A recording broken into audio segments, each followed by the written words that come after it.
Hello and welcome back to A New Orbit Here, episode 264. My name is Tom. And my name's Ant. And you can find us at abhpods.com, where, if you scroll down a little bit or go to the side, there's an Amazon banner. You click through the Amazon banner, you go to amazon.co.uk and you do your shopping as usual. You can get everything on Amazon now, you know, even groceries and stuff. It's nuts, but hey, that's the world we live in. And we get 5% of your total basket spend at the end. Doesn't cost you any more. Doesn't affect your experience of the website, nothing like that. We just get a little bit of that money that they're not paying in tax. And if you don't want to do any shopping on Amazon, or you've got no Amazon shopping to do, you can support us another way. Go to abhpod.com, as Tom has said, and somewhere around by that Amazon banner is our Patreon banner. If you click through there, you go to our Patreon supporter page. For as little as $1 a month, that's the only tier we offer. You can choose to pay more, but for $1 a month, you'll get an exclusive after the podcast, which only goes out to our Patreon supporters. It doesn't go out on the main feed. You can get outtakes if and when we post them. You'll get the main episode without the intro. That audio content, I should say, is just fed directly into your podcast feed. You don't have to go looking for it. It's right there if you use your special little URL that you'll be given. You just chuck that in your podcatcher and it all gets delivered. There is also YouTube content. If we post it, you'll get it earlier if you're a patron supporter. You know, it's good. It's a good way to support. It's our preferred way to support because you get something extra for your support. Yeah, rather than just what you're buying. Yeah. You can find us on Twitter at ABH Pod. We're on Facebook.com/ABH Pod, and we are on YouTube as and when we post things. .com/ABH Podcast. Yeah, and if you want to get in touch with us in long form, you can email us abhpod@gmail.com. Just remember, if it's anything that's going to incriminate you, just tell us you don't want us to say your name. On this episode, we cover a little bit of family politics. We talk about fashion worries. We went to see The Interrupters. And we talk Billie Eilish and the Oscars. But first, what's that noise? Enjoy.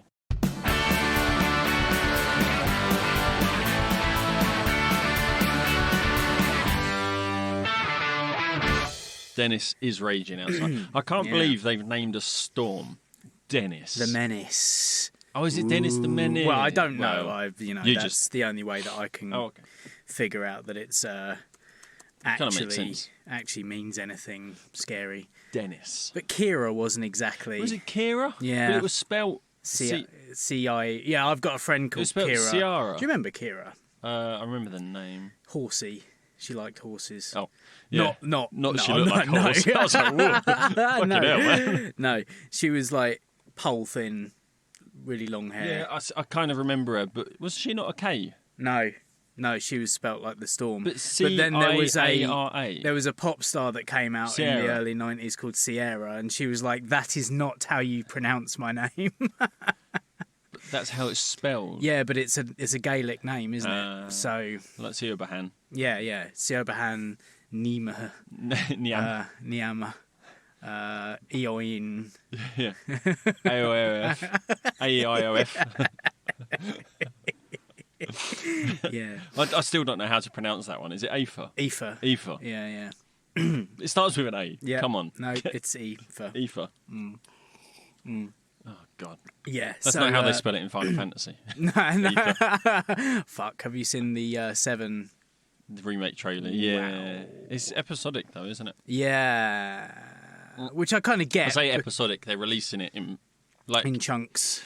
Yeah. Yeah. Which makes sense. Yeah. And they're fleshing it out and they're adding bits to it and things like that. But it looks so good. I don't have time for games like that anymore. No. You know, I've got the Switch, I've got Zelda Breath of the Wild, and I'm going through it in like half hour, 45-minute chunks, like once a week. Yeah, it's what I'm doing. It's going to take me about 3 years to finish it. Playing it like that. If you finish it. And then The Witcher keeps going on sale. So I'm like, oh. Yeah, I've done like about an hour's worth of gameplay in The Witcher 3. But you played it for about 8 hours. No, like I've done nothing. I've literally played it for an hour and I've gone from here to there. Like it's and picked up 2 cards or something. Yes. Starter deck. Yeah. Oh God. Yeah. Yeah, it's I just wish I had the time for those games now. So I've stupidly bought like a bunch of Assassin's Creed again as well, because I got the season pass for Origins because I platinumed it. Yeah. And I was like, well, I'll get the add-on, DLC. And then it was like, by the way, these are on sale. Yeah, so like Liberty, Yeah, and the London one, Syndicate. Yes, were both under £8 each. Oh God! So I was like, it'd be rude not to. Well, fuck it, it's not like I haven't started Odyssey either. Yeah. So I've got 3 Assassin's Creed games queued up, as well as The Witcher 3. It's what I keep doing. I keep looking at things and going, I want to play that, and I think I can't even remember. Nier Automata, I think it's called. Okay. Or Yeah. On the PC, I brought that, and it's like, that's a really, really long game. Yeah. And I brought it. And I played it for about 5 hours. Yeah. I was really enjoying it. It's really interesting mechanics and gameplay stuff. Right. And then I stopped playing it, and then I brought Halo Master Chief Collection on PC. And I played about 2 hours of Halo Reach. Yeah. And then I stopped. And I keep doing it. It's what I quite like about the Assassin's Creed game, though, because you can just do, like, the odd hour here and there and just go and do a fort or do, like, little side bits. Yeah. And not necessarily, bother about the main story. And I think Assassin's Creed as well is because the missions are quite short, in the sense that in an hour you could do 1 or 2 missions. Yeah. And you play it and you think that's really good. Feel I've really like enjoyed you've that. I've achieved done something, which makes you want to play it again. Yeah. With The Witcher, you played an hour and you went, I haven't done anything. Yeah. So the thought of picking it up to play it again, Yeah. it's like, I don't want to because I didn't achieve anything last time. Yeah. But then if you can have like a 2 or 3 hour session on it, it will start wanna digging keep its going. claws in. Yeah, precisely. But it's I mean, Assassin's Creed on the Switch as well. They're on sale and you can get bundles for like £30, and it's two Assassin's Creed games. That's I think Black Flag. Which why would you not want to get Black Flag? Yeah, it's by far the best one. Black Flag and like 3 or Brotherhood or something like that. It's 2 of the connected games, but they're. I haven't. I didn't. You've already played Black Flag, though. I'm being disciplined. Yeah, I didn't finish it, though. Oh, right, okay. Of course. But I don't know. I'm not. Well, we're not the only ones as well, because Andrew from the Weekly Geek Speak, Oh, yeah. he picked up Witcher 3 as well recently. Oh, did he? Yeah, and we were having a bit of a chat about that the other day. Yeah. In that he's like, yeah, I can see that it's it's going to take its time, but it's it's good. But I sunk a good few hours into that game. But I think a lot of the issues I had with those sorts of games is where I bought them on the PS4, and I can only really play it if Liz or Chloe aren't there. Right. So it would seem perfect. Like the work I do now, I could just get on the computer. Like I can get on there all day. But I much prefer to play in the evenings. So it's like Liz goes, do you mind if I watch my soaps, or do you mind if I watch my programmes? I'm like, no. Reach over for the Switch and I can just play them. Yeah. There. Yeah, so it's not interrupting anyone's time. You don't feel like an arsehole for doing it. Yeah, I get an hour and a half break at work. Sometimes I take it to work with me, so I can just sit and bash out a few games. Yeah. Yes, the Switch is great, man. It's really good. I kind of want to get a job in London, so I have to commute, so I can play it more. Yeah, you can't commute by train to where you work. No. I suppose you could do the bus, but I mean, you could. Yeah. You could get. Where would you have? You'd have. I think you'd basically get on at Maidstone East and just go one stop backwards to the barracks towards Ashford. No, you just go the other way. Yeah, good point. Maidstone East, get off at Bearsted and then walk. It makes no sense. I don't think makes no sense. No, but you could. It's like people ask why I don't commute into Dartford, and it's like because when I get to Dartford train station, there's an hour's walk. And like it takes me an hour to get there by car. Yeah. Why would I then, walk half an hour from home to the train station to get on a train for 20 minutes? Yeah, so weird. Like if you want to, but I mean, before I drove, I did I did like a web design course in Tolworth. That's right. Which is this side of London. but I had to go into London, across London, and then back out of London. Like it took, like driving, I probably get there in about an hour, hour and a half, maybe, like on a good, hour on a really good day. But it would take you the best part of 2, probably. It was about 2 hours to get there. Like, because you got an hour into Victoria, then across to Waterloo, which is like another half an hour, and then out of Waterloo back down, which is another 45 minutes, and you're like, what the fuck? Like, I had to get the first train in the morning to get there for like 9 o'clock, and the first train's at like 6:15 or something. It was. I had to get the train at 6:15, 6:30, to get to Tolworth for 9 o'clock. No, not at all. I did a lot of reading. I listened to a lot of music. Yeah. Great. I enjoyed it though. I really, really enjoyed just the travelling. I don't know. I just enjoyed it. It was quite cool. The only thing I didn't like about any kind of commuting is the journey home is always like the thing where you're just like, I just want to be at home now. Yes. You know? Yeah. Especially when it's your own home that you're going back to rather than your parents or whatever, you know? Yeah, just go home, have some food, get into bed. But then I suppose doing that, because I mean it was a course, I think I was only doing it for like 3 or 4 weeks. But I think if you were going to do that indefinitely, it would just get to you. Yeah, I only did it for 2 weeks last year, and it did me in. I was like, nah, this ain't. It really isn't for me. Like maybe if I started doing it when I was in my 20s, I'd have been able to kind of... And I think because I did this course when I was younger. Yeah. I mean, when you're younger, you've got your whole life ahead of you. 2 hours on a train. What's that? Yeah. You know, as you're older, you're like, I'm almost halfway through my life, man. I haven't got much time. I can't be wasting 2 hours on a train. I said it the other day to Joe, in 3 days now, 4 days, I'm going to be halfway towards 70. Like... But then I think about that, and it's like 35 seems like ages, so I've got all of that again, and I just think to myself, can I be bothered? That's it. Do you know what I mean? Because you're like, fuck, I'm halfway to 70, man. I haven't got long, man. And then you're like, yeah, but, you know, it took us a long time to get to this point. Here. I don't know if I could do that again.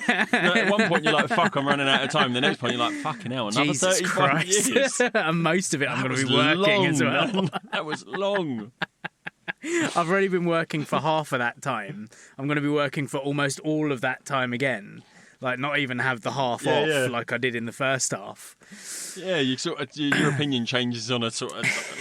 like that. Yeah. Fuck, I haven't got long. Fuck, that's too long, man. Yeah.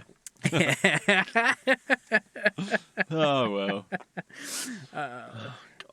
Speaking of which, my grandma's in hospital at the moment. Not good. No, I'm sorry. The only reason I sort of did a chuckle then is because I was just about to say, speaking of which, I'm going to a funeral on Tuesday. Right, yeah. That's where our minds go. It's in the air at the moment, isn't it? Yeah. Yeah. My aunt said that she listened to us the other week to help her get to sleep, and I was like, that's fine. That would work. Yeah. But yeah, she's kind of dealing with a lot of it on her own. So if she's listening to this one, I love you very much. Yeah, please don't burn yourself out. Please ask for help. Yeah, because we're all willing to give it. There's stuff with my dad's family, as I'm sure you're aware of certain stuff with my dad's family. Yeah, they're not the closest in some respects, but yeah.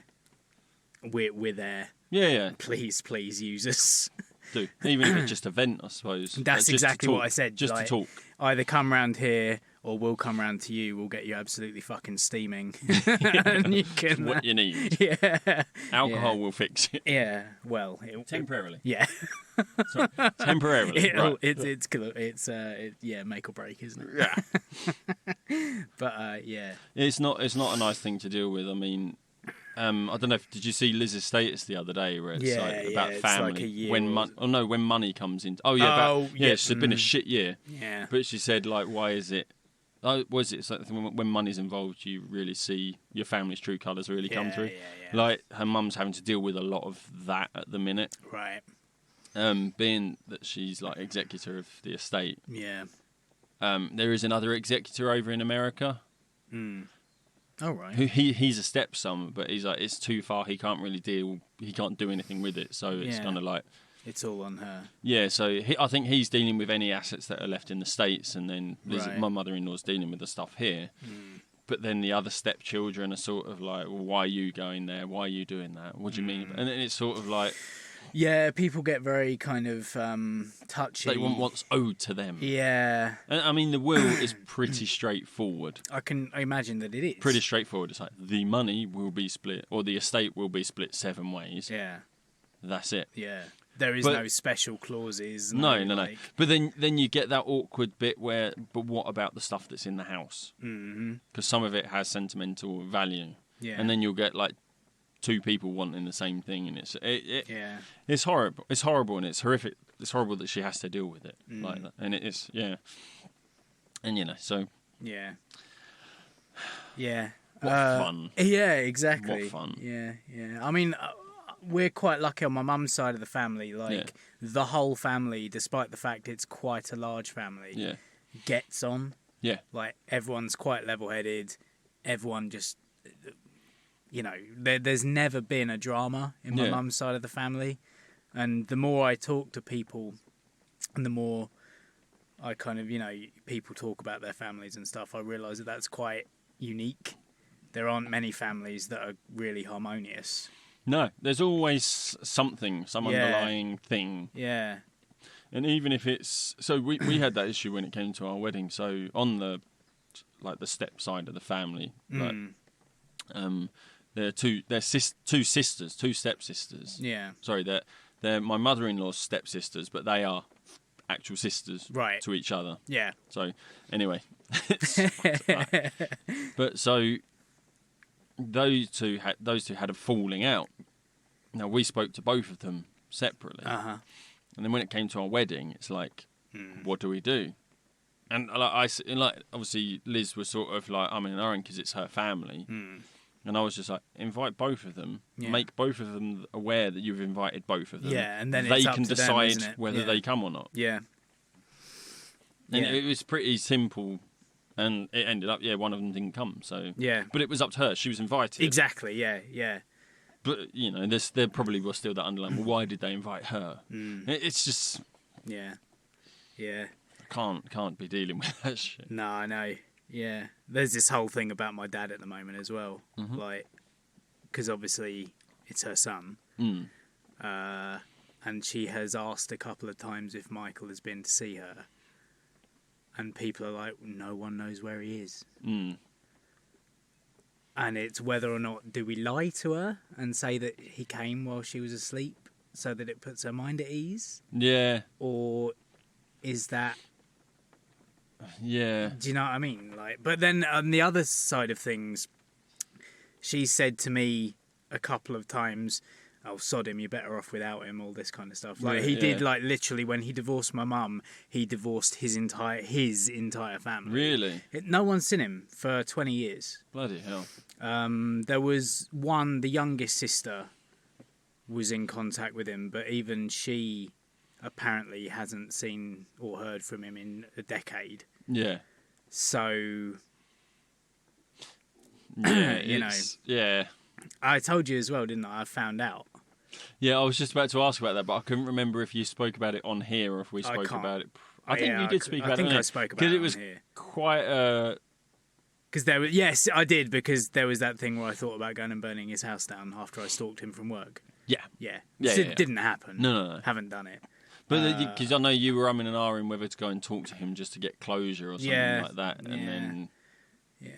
But would it give you the closure, or would it open a whole new can of... I think I'd end up decking him. Like, it would just be... Yeah, because you found out that he, at the time, he lived around the... Like, very close to where he's you in work. Rochester. And he's in Rochester. And he works... I thought he was in Dartford. He lives in Rochester, and he works in Dartford. Oh, okay. I live in Rochester, and I work in Dartford. Right, yeah. It's fucking weird. Yes. Yeah, because I remember you saw him in Dartford, didn't you? No, I haven't seen him. Oh. I haven't seen him since I was 15. Oh, I thought it was that you saw him and then you followed. No, okay, right. Yeah. You just found out. And I only saw him at a petrol station when I was 15. I haven't spoken to him since I was about 13. Yeah. Yeah, I remember, like, there was a whole thing about, there was some link to where you worked and... Yeah. No, it's just fucking weird because no one has known where he's been for 10 years. All of a sudden I do, like, a random Google search. And you find out... I find him out on LinkedIn of all fucking places. You find out he works in the same town as you. And he lives in the same town as me. Like, it's just fucking weird. So there's this whole thing of, like... But everyone is, like, adamant that he's not to be told. Yeah. Because he gave up that right 20 years ago. Yeah. Like, he wrote them off. He hasn't been to see her. He hasn't called. He hasn't told anyone where he lives. Yeah. Because he doesn't want to be found, I assume. Yeah. Possibly because, you know, he realises that he's fucked up massively and that he's gone so far down the line that he can't walk back on it. It's past the point of no return. Yeah. And in that case, fuck him. Like, he doesn't deserve to know. But it's, at the same time, it's horrible for... Absolutely. Then. Yeah, of course it is. But she's saying two different things. She is still his mum. Yeah, of course. Yeah. Of course. She still has that. Yeah. You know, if it's not looking good for her, she probably wants it resolved. She doesn't. She's very confused at the moment because she's got infections and cancer. Oh my god. And things. So like, there's a lot of stuff going on. She's very confused, She thinks that there are crocodiles living under the hospital and that, you know, the crocodiles can take her. It's fine. If they want to eat me, they can eat me. She thinks she hears guns going off. Bloody hell. But this is what is she, 86-year-old woman in a ward with no TV, no nothing. Oh, fucking hell. So there's for 2 weeks with an infection that's being fought off by antibiotics. So there's nothing to keep her brain active. Absolutely not. That's horrible. She's too weak to hold a book up. Yeah. Like, no radio, nothing. No. I mean, there is a radio. There is apparently radio. There's a hospital radio there. But she's also quite deaf. So it wouldn't be any good anyway. She'd probably be able to hear it if you put headphones on her. Yeah. But yeah, so there's no stimulation, which is why my aunt is there a lot of the time to kind of chat to her. Yeah. As much as you can chat to a deaf woman who's in and out of sleep the whole time. Yeah, sort of. And this is the thing, like, is it dreams and stuff that she's having, that she's imagining gunshots and stuff? Yeah. And she's kind of in between dreaming and waking. Or is it the infection causing her brain to fire? Yeah. It's scary. It's... Oh. Yeah. So, so 1 minute she's asking whether Michael's been to see her. Other times she's telling me, you're better off without him, he's a sod. You know, you're like, what do you do? You know? And you're thinking, that's the lucid part. Yeah. So, So... They're dealing with that at the minute. Yeah.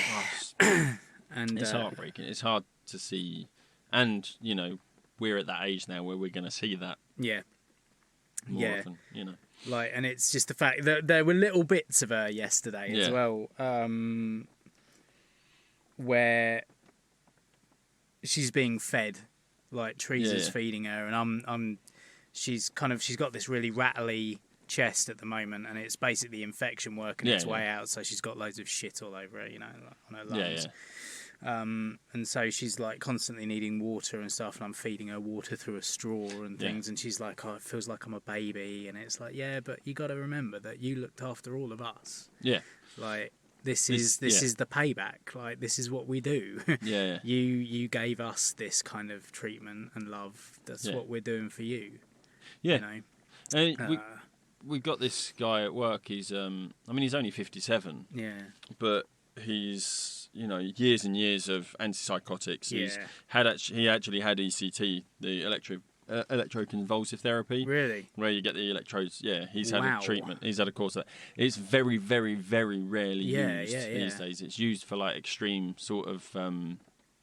depression and catatonic state to sort of stimulate that. Yeah, so years and years of that. He's sort of possible Parkinson's brought on by that, possible dementia brought on by that.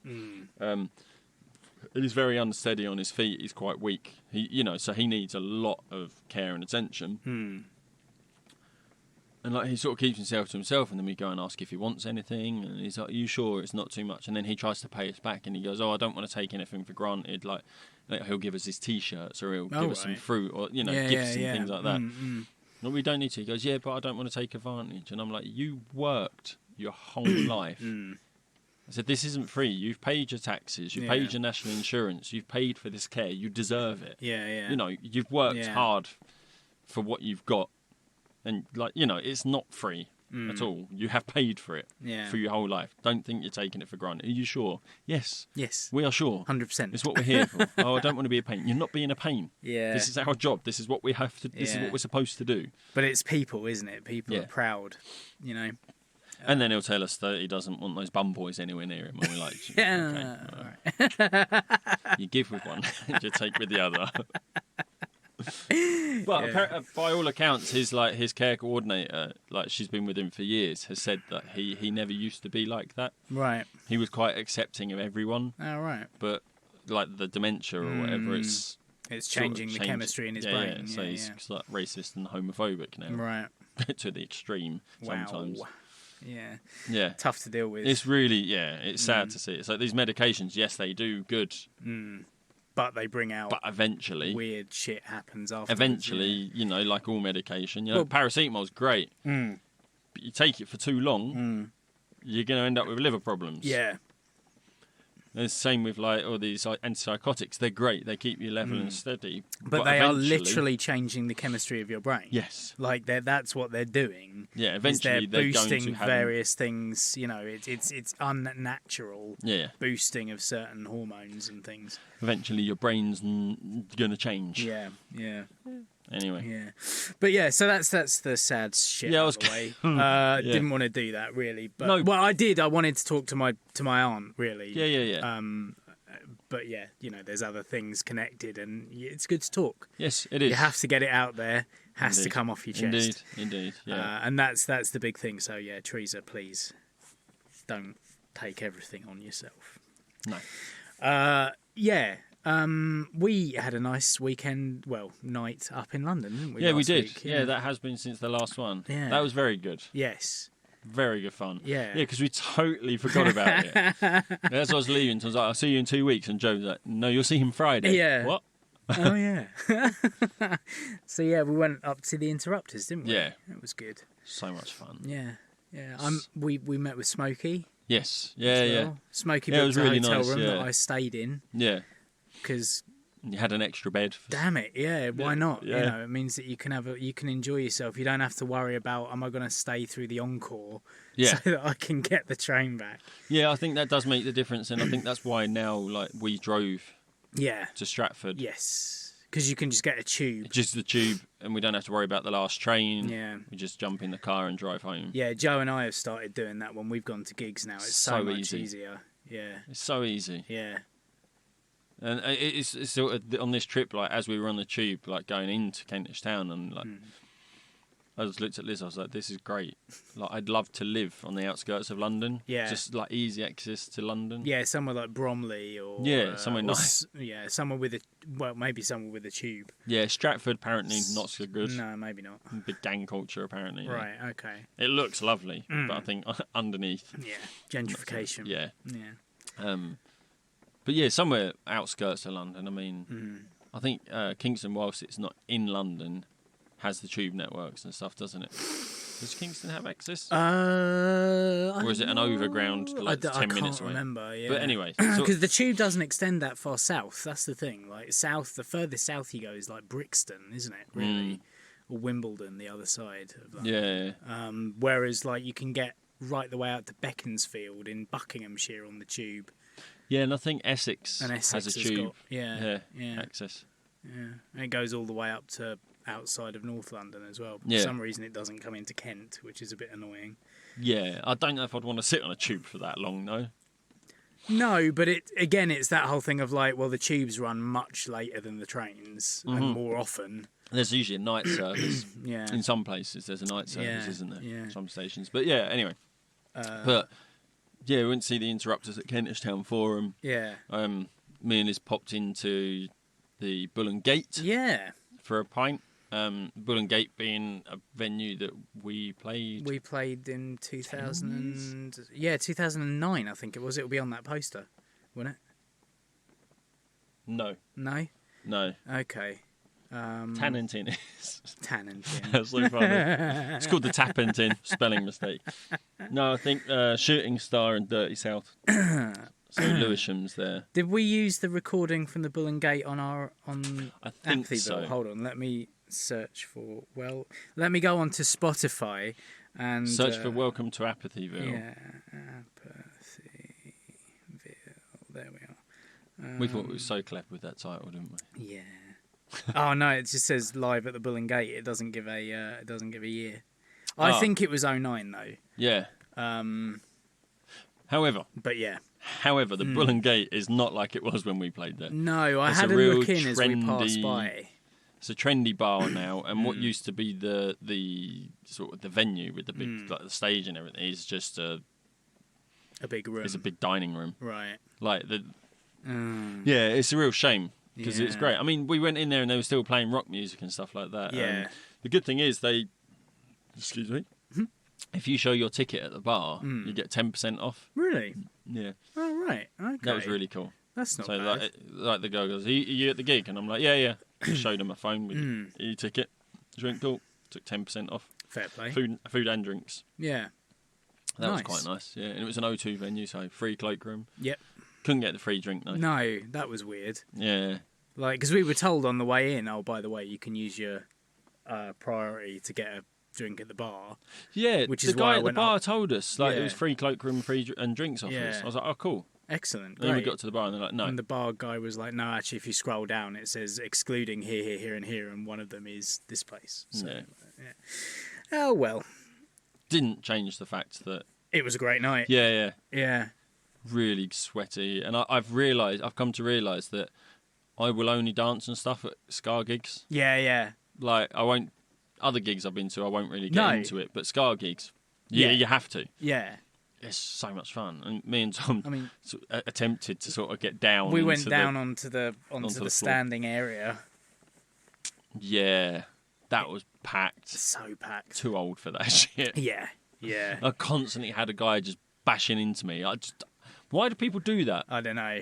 They just lean on you as they're sort of jumping about. And you're like, Yeah. fuck off. I suppose it's because they're losing balance, but still, it's like... Constantly? Yeah, I don't know. know. Corky used to do it, but he was deaf in one ear, so it kind of Yeah, made sense. he that had would like sort a of... literal imbalance. Yeah. didn't he? Yeah. Whereas this guy, but I mean, maybe this guy was deaf in one ear. I don't know. I'm Maybe. making judgments Who about knows? people I don't know. I'm not... But yeah, it was a good night. I mean, the first band, Buster Shuffle, Buster Shuffle were pretty were really good. good. I like them a lot. The second band, the Skints, They were really tight. They were It was really great. cool, but it was like, it was properly laid back, kind of reggae-ish type stuff. yeah, real laid back reggae. Like Which I like, but not at a gig where the band before it is very energetic and the Yeah. band after it is very energetic. yeah, Like, it's it like kind a of broke... energy sandwich. Yeah, like it kind of broke the mood a little bit. Like I got quite bored of them. It's like having 2 slices of rye bread with just like a real mild cheddar in the middle. Like, like really interesting sort of bread, and then like a real plain, boring. It's nice, but I'd prefer a bit of like a mature cheddar in the middle with a bit of pickle or something. Maybe some. I don't know. Like, super mature, that crumbly stuff that makes your mouth water. Oh yeah. Yeah. But this was like a Like mild cheddar sandwich. Yeah, like a white cheese. Yeah. I don't know. But lots of fun was had. The interrupters are so good. Gig t-shirts, Yeah. right? Normally they come up small or large. I can't remember I've the never last really time. had an issue. Some, so like less than Jake t-shirts, I get a large and they're really baggy. Yeah. This one's perfect. I brought a large and it fits me perfectly. See, I bought a large and it's a bit too big. Really? Yeah. But that makes sense if it fits because I'm taller than you. Yeah. But I tend to buy larges. Like the t-shirt I've got on now. So is you a find they large come and up it's not. smaller. Yeah. Yeah, I mean, I would like if I'm going into town to buy a t-shirt, I'd buy a medium. Sometimes mediums can be a bit small, but generally they're fine. Whereas this one I got a large, and I was expecting it to be baggy, but it wasn't. It was actually, it fits me quite well. Okay. Yeah. So I don't know. I like it. The design's great. It's awesome. But, I wanted it as well. Yeah, no. But I like the one I got. It's quite I get to I'm at this age now where as I'm looking through my wardrobe, I'm like, I'm 34. Can I really wear these T-shirts still? Like logo T-shirts with big, like, loud designs on them. I'm like, I don't know if I can wear them. Like I would if we were still in a band, I'd probably wear them while we're gigging. Like, I had like a Space Invaders one. Yeah. I had the big T-Rex one, and like really loud and like I could wear them while playing a gig, and you're still gigging, so you can still but then you wear your loud button-up shirts, don't you? Yeah. I tend to dress quite I don't know if I can get away with wearing. I went through a big phase in my because I'm a dad as well. Yeah, true. I went through a phase in my late 20s where I just wore block plain colours because I was like, I'm not doing that anymore. That's what I've got under this. Is just a plain burgundy shirt. Yeah. And I still, I'll still wear that, but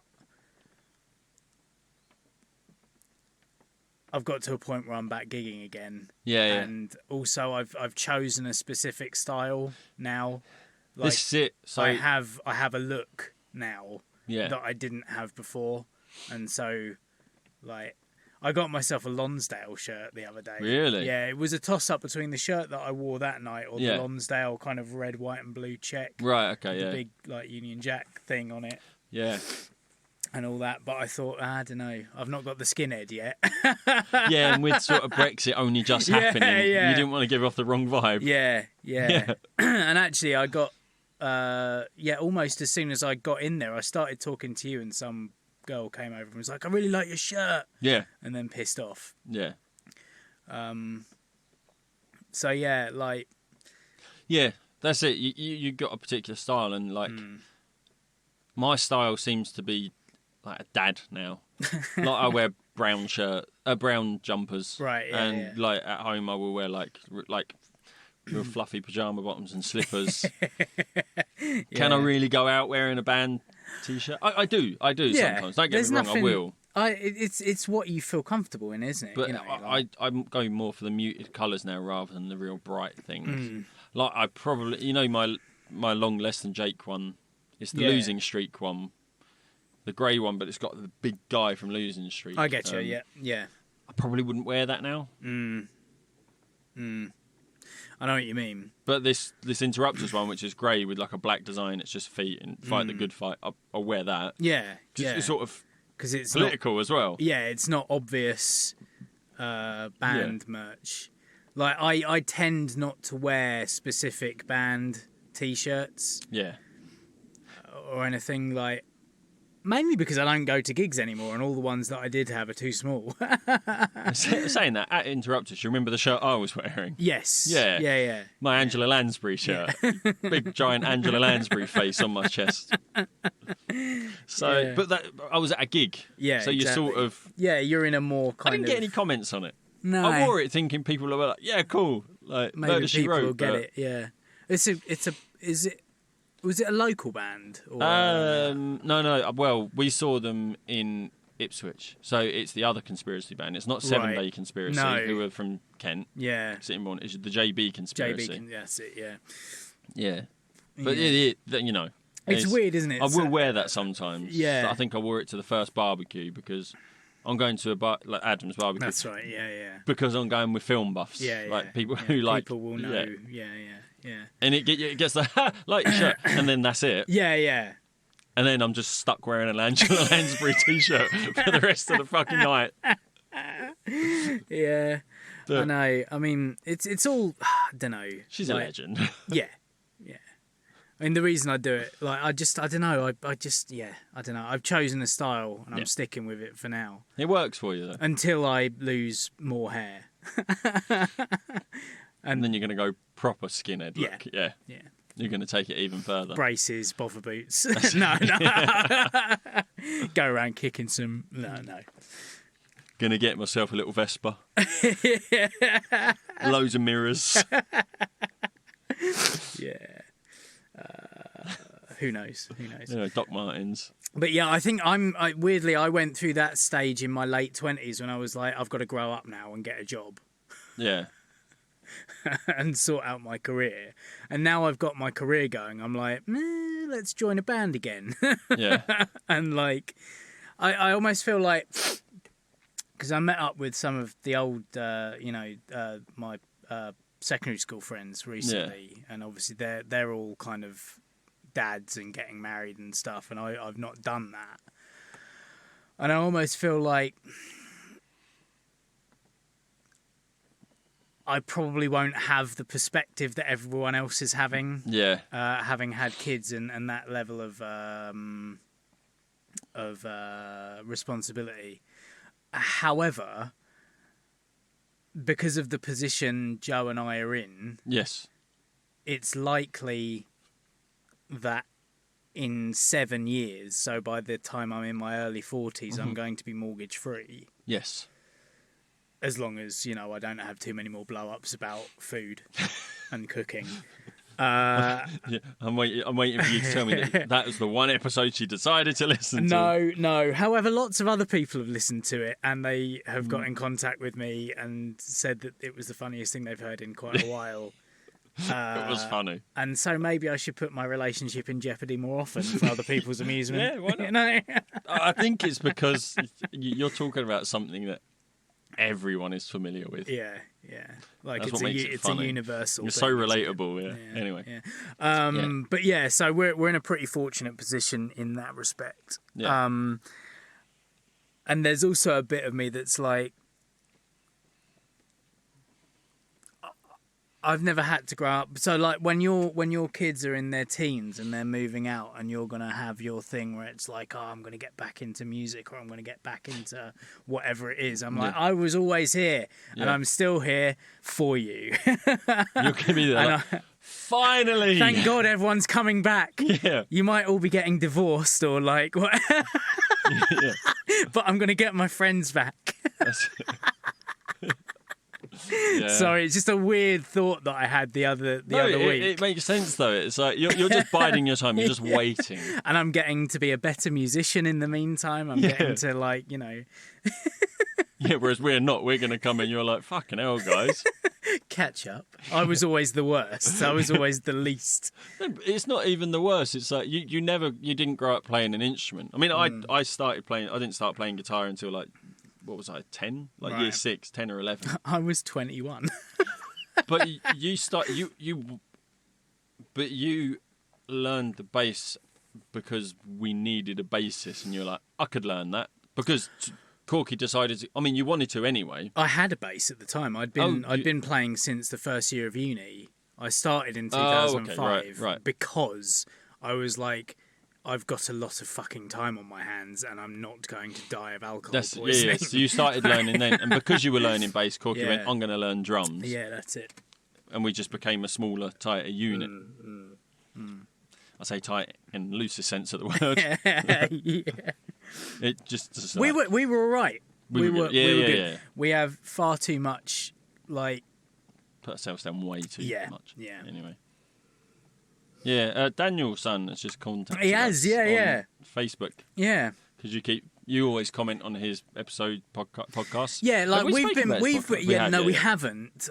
We might have mentioned it because like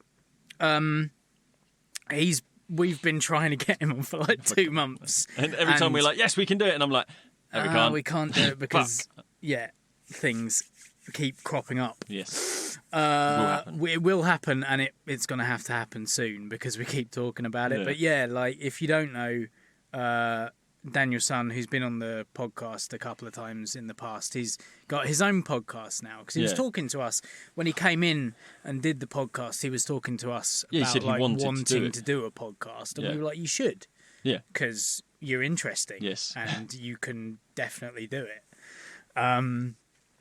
And now he is. It's called Magnum for Breakfast. Yeah, I've heard great. I still haven't had. You don't have listen time to it at all. Nah. I think I listened to about 10 15 minutes of one episode. And I did like what I hear, like him and I think I listened to one. Is his other half? Yeah, that's right. I listened. It was Louis. One of with them two together. Yeah. And like I can't remember what one it was, but she was. I think does she give him shit quite a bit? It's a little him in bit his place, sort like of. what I like about it is because like I get shit off Joe on the Yeah, Tom yeah. and Joe show, and it's quite nice to listen to another couple where the girl is giving the guy shit as well. Yeah. Like putting him in his place. Yeah, it was quite funny, and I like it. Like they've got a really good relationship. Yeah. You those can two, yeah. you can kind of you get that very very strongly. Yeah. But you know he's also got friends that come on as well, like Yeah. people that he's kind of done music with in the past, and just people that you know friends of his essentially. Like so, it's not always him and his other half. It's sometimes other people as well. And they talk about stuff that like. Yeah, there's some stuff that kind of crosses over with our world. Yeah, I think they were talking about Brexit actually when I listened to it. Yeah, Which makes sense. No, because it was just after the election. Yes, I think. I think it was just after general election. Yeah. But there's other things they talk about that I'm like, that's not in my world, but it's really interesting. You know. Yeah, it's really good because I was listening to like Rooster Teeth podcast. That's my staple. That's like if I've got time, that is the one I will listen to because I really enjoy it. And they were talking about the fact that they have complaints because they're not relatable anymore. Like they started 11 years ago when they were like the company was like 6 people or 7 people, and they started doing a podcast, and they were just talking about what they do. Yeah. And now they're a company of like over 400 people, and their lives are totally different. And they're saying like people complain that they're not relatable, and it's just kind of. But then they're talking about podcasts they listen to, and it's like you're saying that these people have totally different lives. I can't relate to it, but they're people I'm interested in. Yeah. So when they talk about that, I'm interested to hear about their lives because it's not something I will ever experience. It's weird. So like you're saying with Daniel, it's like his life is different to yours. Yeah. But because he's a person that you know and you're interested in, hearing what he does and about his life is interesting. Yeah, absolutely. And I think that's probably why people still listen to us because, you know, they know us. They've been listening to us for years now. Yeah. We have completely different lives. What's going on there? Yeah, That's exactly. weird. And that's kind of what this show is now. It's just us talking about our lives. Yeah. Whereas, like, we used to have bits and, like... Tried stories. Yeah. But then realised we don't do enough. It's not really who we not. are, though, is it? No. Do you know what I mean? Like, we are who we are, and this is what we do. Like, we're not out to be... Like, we're not out to kind of replicate a radio show format or things like that. No. Like, And it's one of the things that we've wanted to do from the start is why do you listen to podcasts? What makes you carry on listening to the podcast? And it tends to be the podcast where the people are themselves and they're honest. Yeah. They're the ones that you carry on listening to. Yeah. The ones where you can tell the people are sort of putting on a persona and stuff. You're like, nah. Yeah. Despite the fact that you did have a comment, or we had comment like a long time in the early day about our radio voices and fake. I'm like, what? We sort of affect a voice for the podcast. Yeah, because you're talking into a microphone. Like, it's a weird... You want to be but then I understood and clear. We don't talk like this in real life. Like if we're having a conversation, it's not exactly like this. No. Like. No, you enunciate a little bit better and like, you know, but that's just because, you know, I don't know. Like, it's fucking weird. Anyway. But yeah, so Daniel's gotten in touch with us. Yes. Yes, sorry. You point at me, I'm like, why are you pointing at me? Oh yeah, because I was the one that brought this up. Yeah, he said he enjoyed episode 263, Shit Sandwich. He said news in briefs was hilarious. And that was the page 3, wasn't it? Yes, news in briefs. Yeah.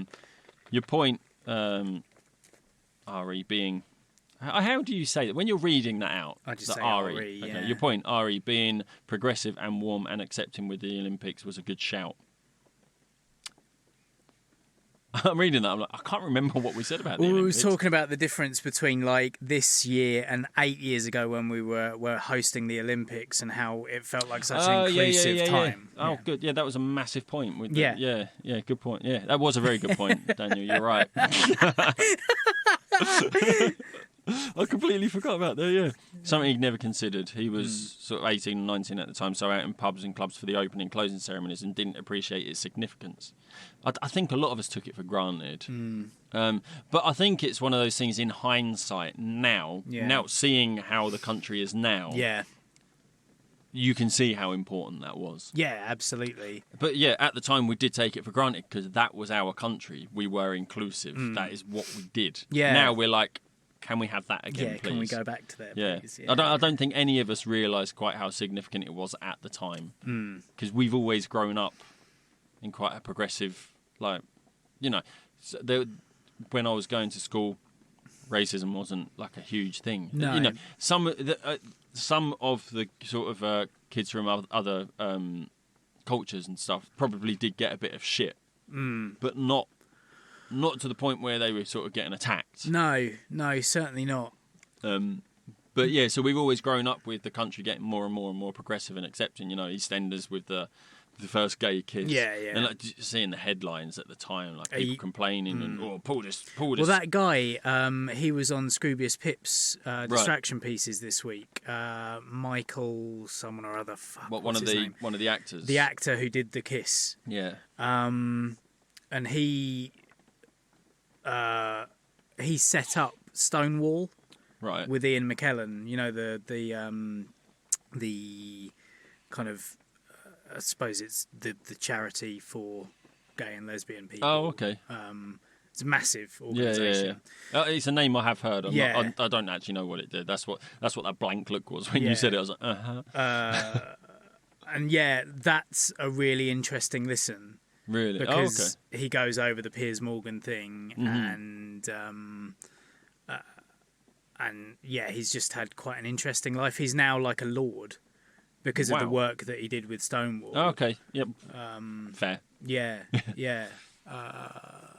Really interesting. So distraction pieces from Scroobius Pip. Anyway. Yeah. So he said, ironically, the people who voted for Brexit and the extra visa paperwork are the same people who don't go abroad, except for maybe Benidorm once in a decade. Well, there was that post. Yeah, we'll get into that in a second. Yeah. Put a pin in that one. Yep. Talking about one-shot films, I recommend Victoria. So single shot. I think I've heard of this. Yeah, he said it is shot in one take, and I believe they only had 3 attempts, or that would have been the budget gone. It's a German film, so subtitled, but I felt it was captivating and powerful. He's given us the trailer link. Yeah. Regarding The Irishman not winning anything, another contributing factor could be the film industry not wanting to praise anything that's Netflix only.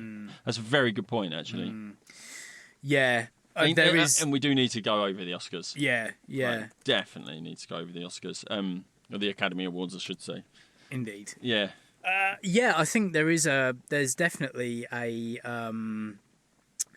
snobbishness around the awards. I mean, Cannes, for example, have been very resistant to accepting. They're out and out against accepting any film that is streaming only. Really? Like to feature at Cannes, you must have a cinematic release, which is why some Netflix films have a very limited release in the cinema so that they can be accepted to Cannes. But didn't Kevin Smith do that as well? Didn't he sort of did a real short probably theatrical release for like Tusk or something? Yeah, or Red State. Yeah. Just so he could get into Cannes. to the festivals. Yeah. Because they will not accept you if you have not been in a cinema. But even then, there was still... I know, is Cannes the one that won't... I'm sure there's one that won't accept films that have been on wide release yet, or something. Like, it has to be exclusive first showing at Cannes or something. That'll probably be Sundance, that's Sundance. Because that's the independent film. Yeah. So if you've had a wide release, they... Yeah. I'm sure it's something like that. Yes, anyway. But even so, Cannes are still very sniffy about Netflix films or Amazon films because they're like, well, it's not real, is it? It's not a theatrical it's not release. Made for the cinema. Yeah. And I'm sure there is a bit of that. And it is kind of amazing. But then I don't think we didn't choose anyone for our lists from The Irishman either, did we? I don't think, no, because we were saying maybe Scorsese because it's his final, maybe Pacino or something because they come, like I think, but I don't know if we did actually pick any Irishman. I don't think we did. Let's go through it anyway, because it's come up. Yeah, so, yeah. The best picture winner was Parasite, Wow. a Korean film Yeah. in Korean with subtitles and everything. Which is mad. Yeah, that's never happened before. Because No. I said it won't be that because it's foreign. Yeah, and it won't will- win Best Picture. It'll win, It'll win foreign language. Yeah, yeah.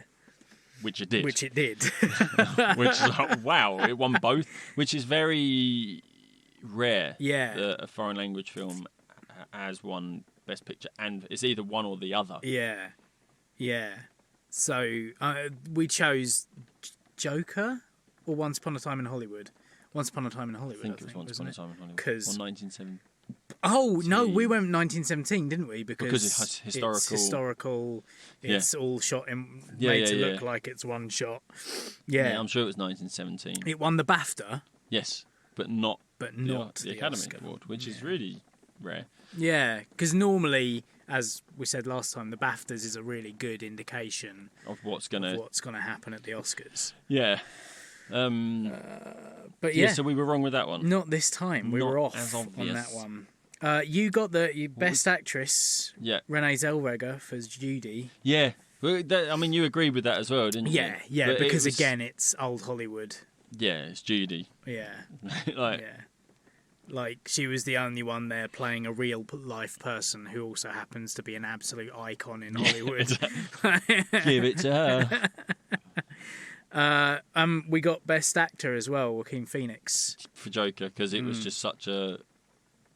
It was an incredible performance. Yeah, it absolutely was. The film wouldn't have worked without him. No, and it at totally deserved. Mm-hmm.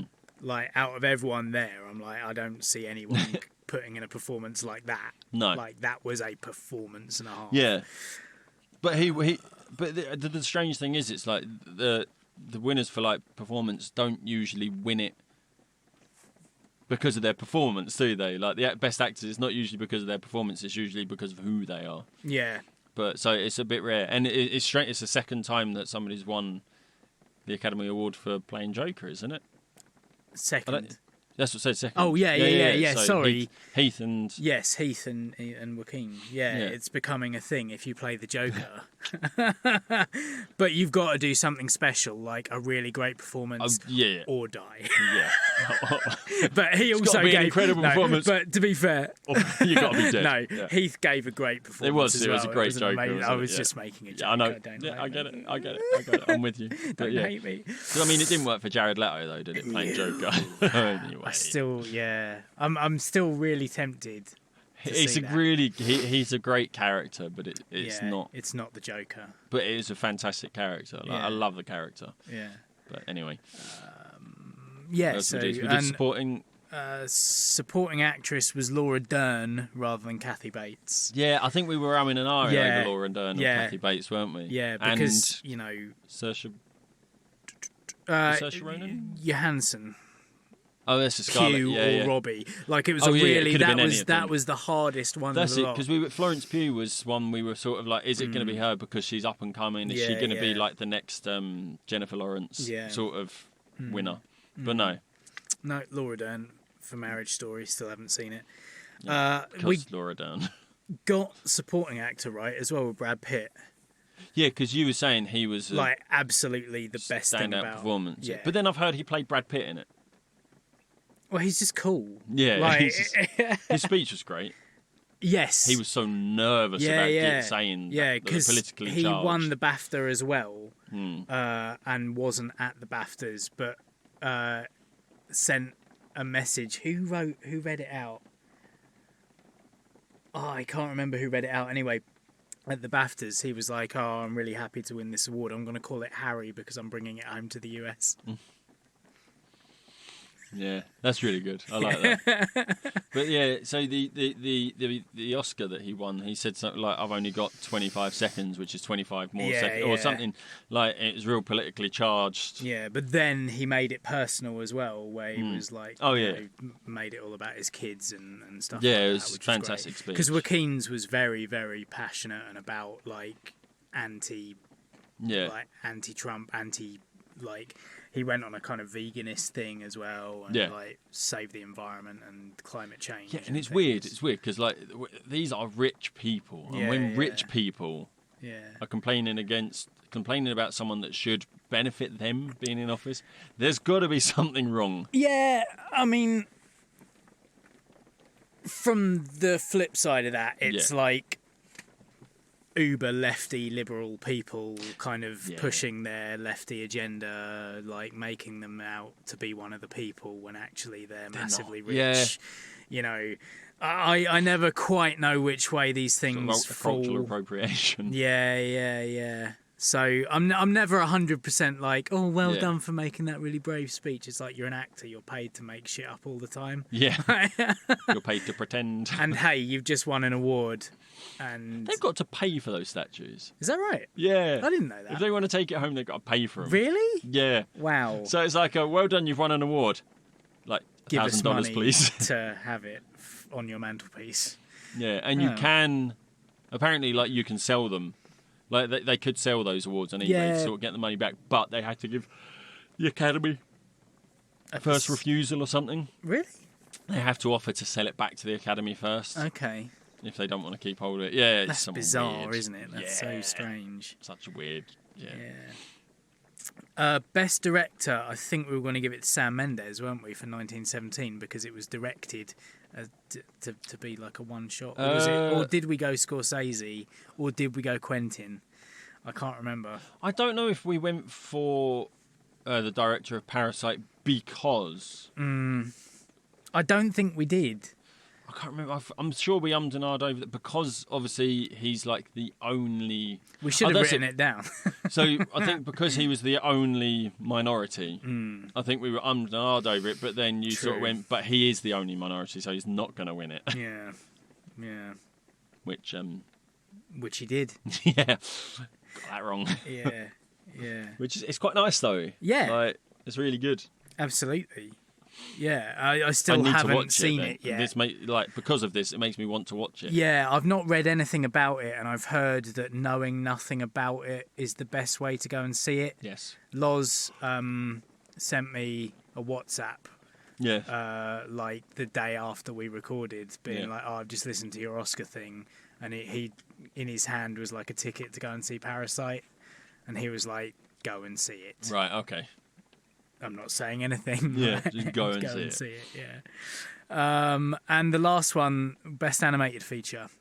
What the fuck? Why didn't we go with Toy Story 4? Because it's Pixar. I mean, it's Pixar. I said it myself, didn't I? I was like, Pixar win every time they enter. Toy Story 4. But Toy Story 4 isn't great. Klaus, because Klaus is brilliant. It's so good. It's amazing. Yeah.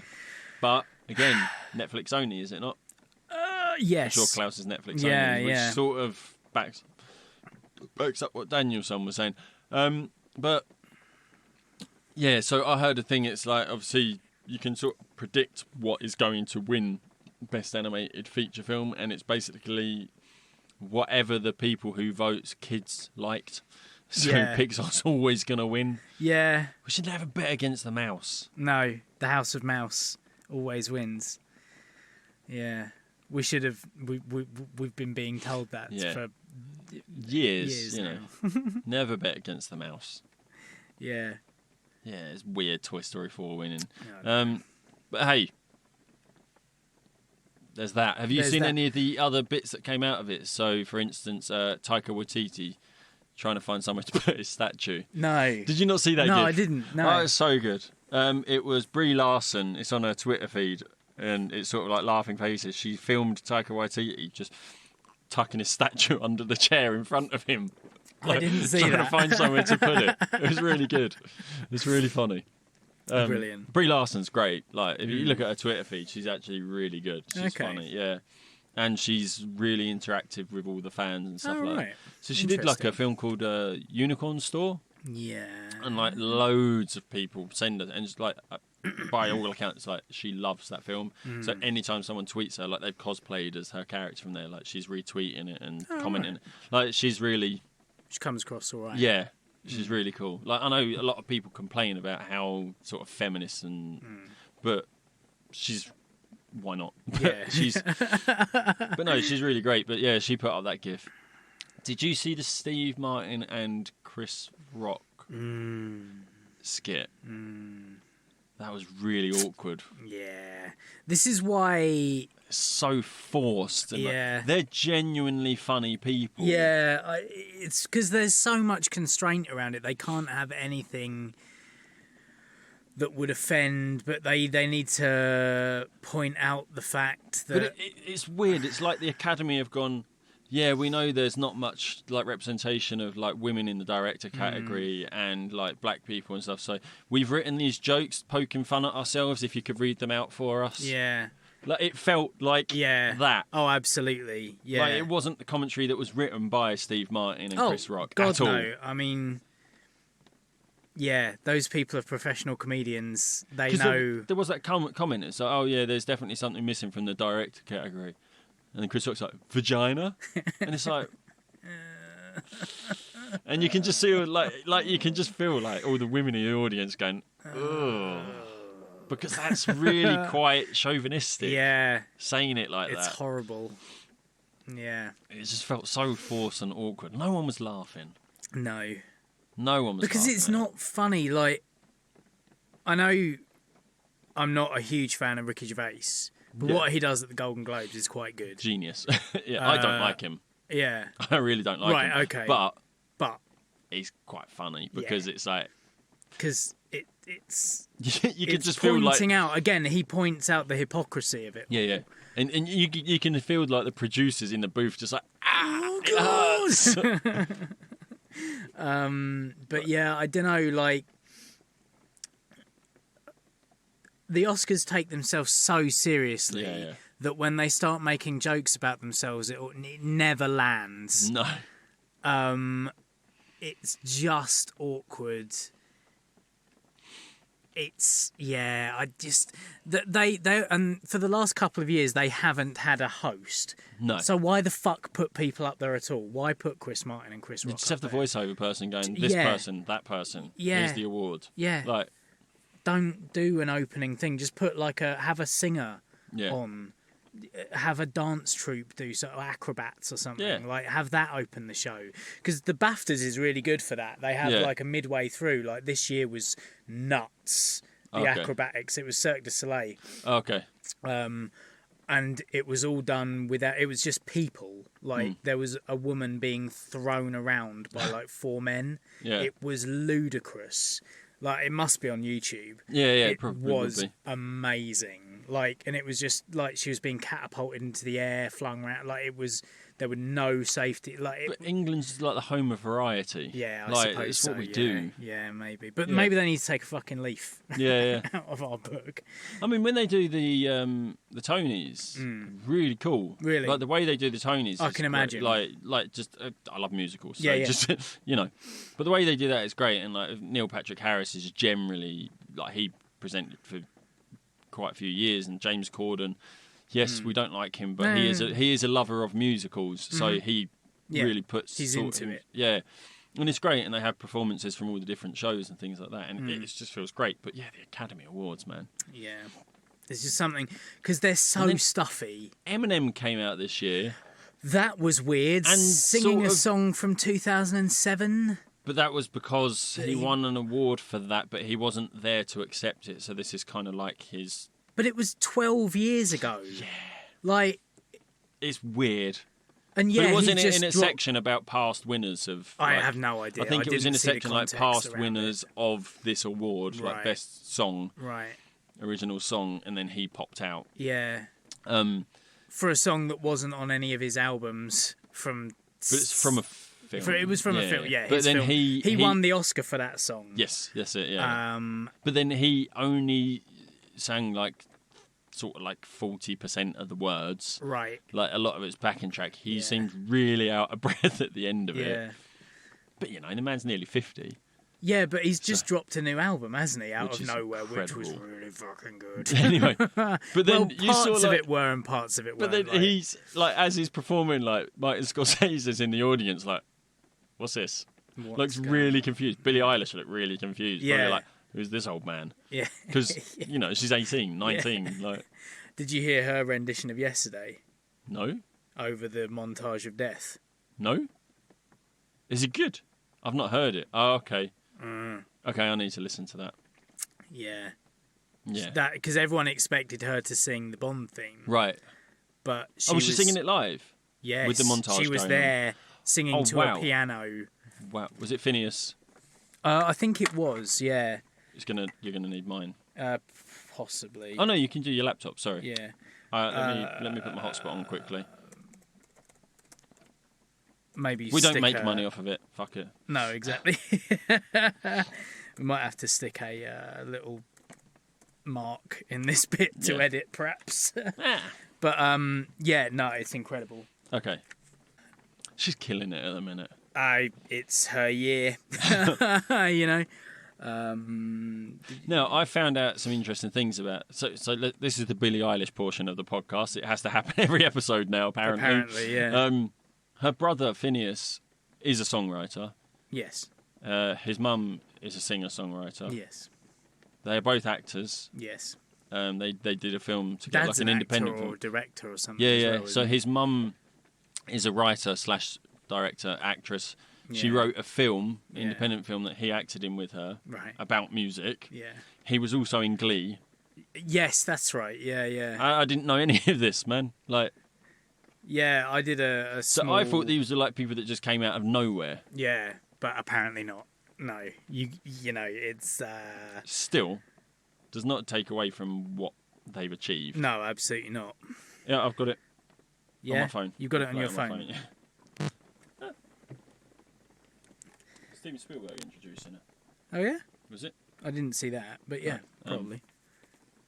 Now, as Billie Eilish and Phineas perform in their honor, let us remember their lives and let us remember their legacies. Yeah, have a listen to this. Okay. I can imagine. I can already hear it in my head, like.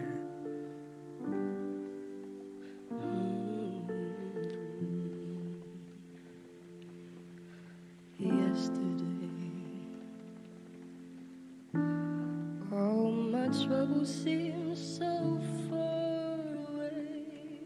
Such the tone. It looks as though they're here to stay.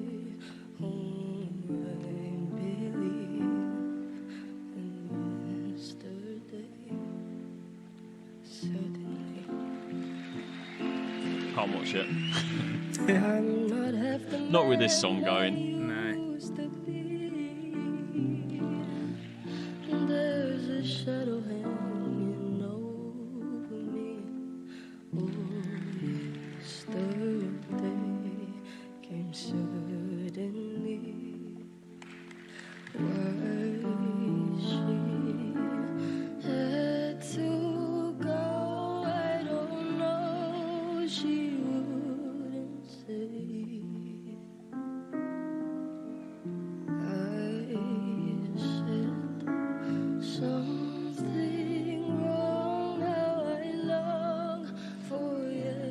So good. Like goosebumps all over, man. Yesterday, love was such an easy game to play. And the weird thing is, people don't realise that she can sing. Yeah, because I think she's more known for this kind of like mumbly...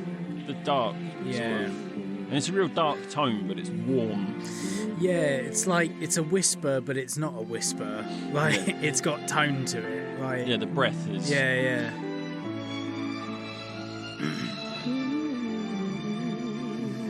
So good. Yeah.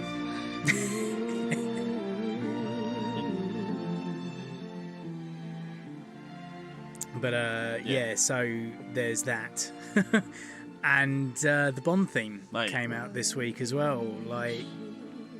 Just keep this in the background. Yeah. And it's another, nice. another time to, No Time to Die. Like, it sounds like Billie Eilish doing a Bond theme. Yeah. Which shouldn't work. No. Because it sounds like a Billie Eilish song. Yeah. But it also sounds like a Bond theme. Yeah. Those two things don't go together, but they do. No. And I said, like, I don't know how they're going to put the strings and stuff over it I mean, They that did. when I heard this, I was like, oh, that's how they'll do it then, is it? Okay, yeah, you can just fucking do it, can't you? Of course you can. How small-minded of me. Yeah. So how are they going to put strings over it? By putting strings over it? Put strings over it, yeah. Yeah, it works. Cool. Oh, yeah. Right. All right, okay. Yeah. But it's absolutely... Oh, yeah, Kirk Douglas, fucking hell. 103. Good going, man. Yeah. Good going. Yeah. You can't be sad at that. Bearing in mind he looked old in the 60s. Do you know what I mean? He was. Yeah. That's the point. Yeah. Yeah, no, that's so good. Yeah, incredible, right? Yeah, those two. Power siblings. Wrong one. Wrong one. That was the earphones. That's all right. It just faded it out for us, not nobody else. You know. Yeah, power siblings. Yeah. Making bank, man. Yeah. But yeah, the Bond theme was...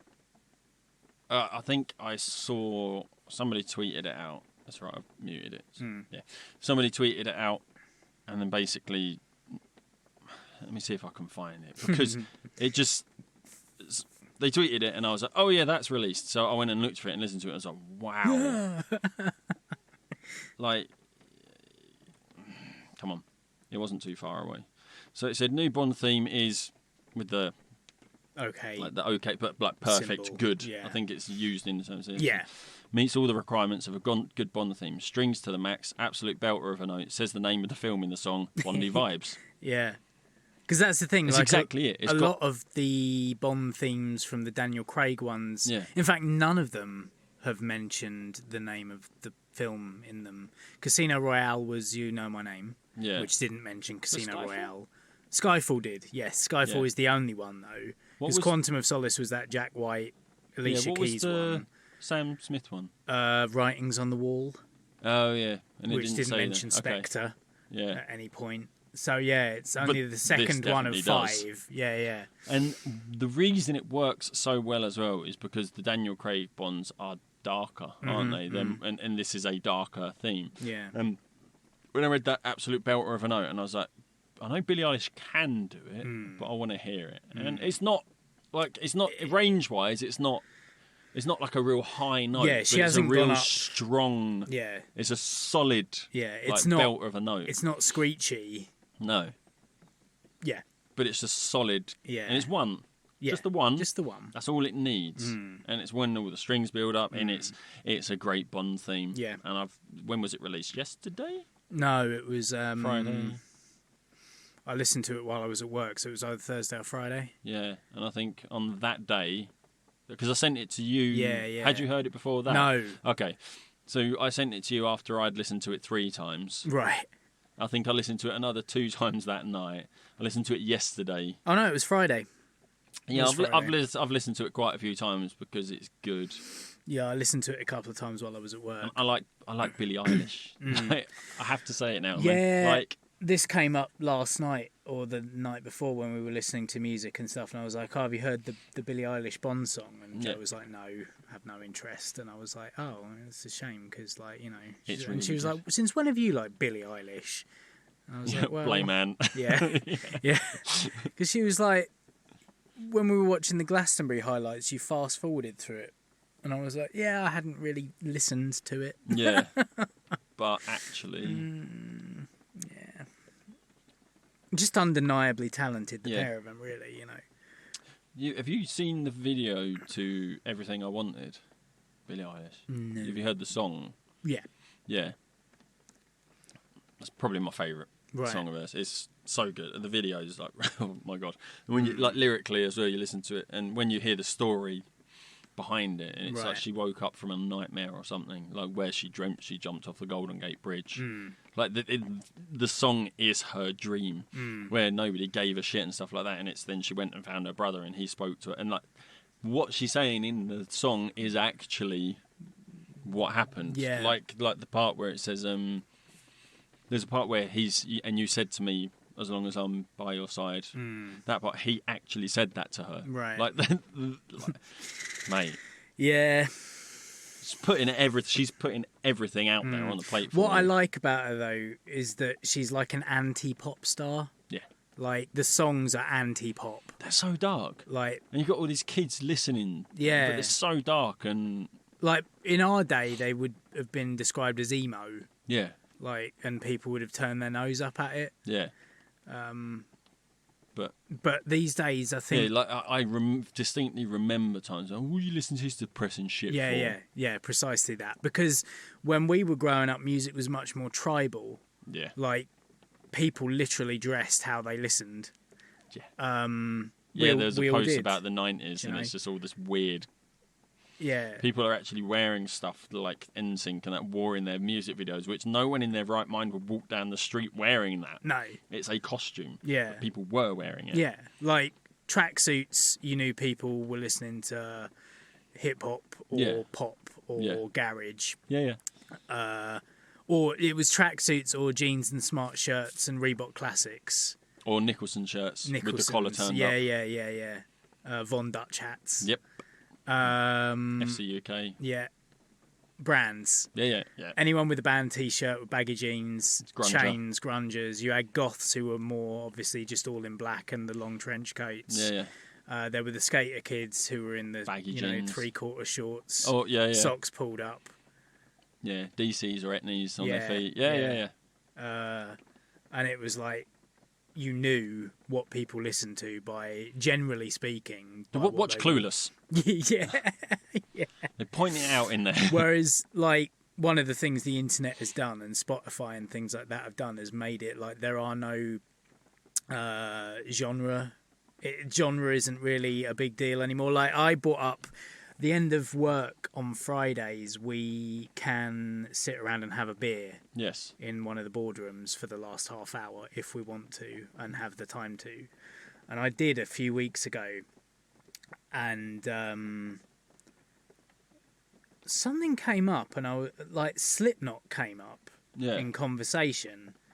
And I was like, I was never a massive fan of those, but the new album is fucking brilliant. And everything from like Volume 3 onwards has been fucking great. Yeah. And people were like, I didn't... There was a guy there who just looks not normal, but like he's just a regular guy.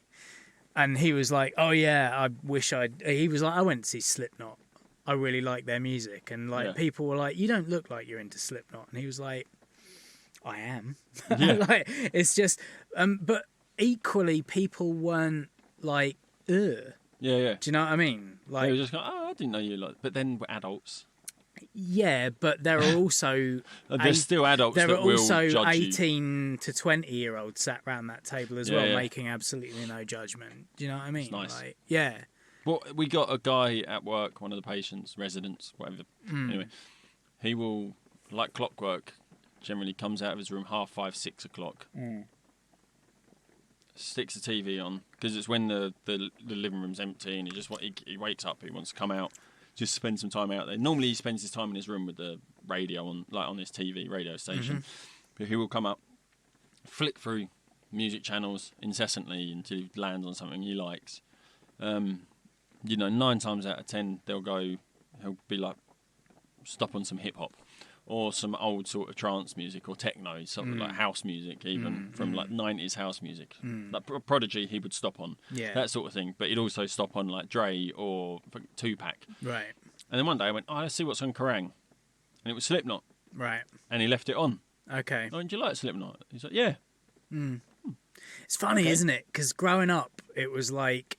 He's like our age. Like he's similar age to us. But then I would do that. I mean, this is what you're saying. You're saying with Spotify, it sort of takes out the genre. There are no genres. Like, it makes everything accessible, and therefore there is no underground. There's no like hipster shit going on. Like you're not bound by a code anymore. Yeah. Do you know what I mean? Like you can literally listen to what you want when you want. I love the Spotify daily mix. Yeah. You got daily mix 1, 2, 3, 4, depending on what you listen. So I listen to loads of genres, and and they will slip stuff in there that you've never heard before, which is how I was like, I like Sigrid, right? Like because that was when I'd listened to some like Christine and the Queens and Billie Eilish, and then Sigrid slips in. I was like, okay, I like that. So I listen to more Sigrid now, and So like my Daily Mix 1 is Christine and the Queens, McFly, Sigrid, Demi Lovato, Billie Eilish. Like, these are things I like. Yeah. And I would listen to all of this. And then Mabel, never heard her. Give it a go. Right, yeah. Demi Lovato again. Taylor Swift, probably won't listen to that. Might skip that one. But I might like it. Well, that's it, isn't it? Yeah, Jax Jones, possibly. Like, it's... what have we got in my Daily Mix 2? This looks like it's my musical theatre one. Jesse Mueller, yeah. Little Shop of Horrors, Carrie Hope Fletcher. Yeah, so it's... I can stick something on and, like, it will... They've got this new on repeat one as well. Stuff that you listen to a lot. Which has got No Time to Die already. It's in there. Kiala Settle, Jesse Mueller, The Interrupters, Billie Eilish, like loads of stuff. It's great. Yeah, I need to start using those Daily Mix ones. They're great. Well. They're really good. The Daily if I Mix... don't know what to listen to, I look at the album art and I go, I'm in the mood for some like musical theatre. Stick that on. Oh, I'm in the mood for some female vocalists, and I'll go for the Billie Eilish freaking... Like, I'm in the mood for some rock, and I'll go, and it'll be like Slipknot, Alistair, like Less Than Jake. Right. They haven't got the separation with rock music yet. No. Well, you say that. Oh. Daily Mix 1, The Vandals, Me First and the Gimme Gimmes, Danzig, The Queers, Weezer, Less Than Jake, Flogging Molly, Body Jar, Ronnie Drew, Gallows, Operation Ivy, Sham 69, Shane McGowan, Dead Kennedys. Like, that's me. Yes. Name Tom in music, in bands. There you go. I've got a... let's have a look. It's a lot of punk. Yeah. And I've stuff. got some punk Daily Mix. Sometimes it'll bring up a punk one. It always puts on that... what is it? It's the... there's a song that I've never really heard before. I know it, but it's always in my mixes, and it's an all-time low song. It's the name of a girl. I think I know the one you're talking about. Yeah, but it's always there. Right. There you go. See, I've got a ska one as well, by the seams of things. King Blues, King Prawn, Suburban Legends, Cap Down, Sponge. This is my Daily Mix 6. I've got Less Than Jake, The Interrupters, JB Conspiracy, Popes of Chili Town, Tim Time Bomb, Mad Caddies, Clay Pigeon, The Aquabats, Catch 22, Mighty Mighty Boss Tones. Like, I've got one. I do have a punk playlist on this. Yeah, and then this is the weird one, Daily Mix 5. It's like Slipknot, Incubus, Alistair, Nirvana, Newfound Glory, AFI. Oh, there is some AFI in there. Alistair, As I Lay Dying. Like, yeah. That's like a real random mix, anyway. Yeah. I haven't. Cool. The pop stuff hasn't seeped into any of my mixes not in there yet. You're not listening to it enough yet. No, clearly not. I do. Yeah. But hey. But yeah, so I'm sure there was something else I wanted to talk about this week, but I cannot for the life of me remember. There is another thing I'd want to talk about, but it'd be another shit sandwich where we opened with sad stuff and we'd close with let's sad not stuff. Do that, so let's not do it. Nah. I think that was good. Like.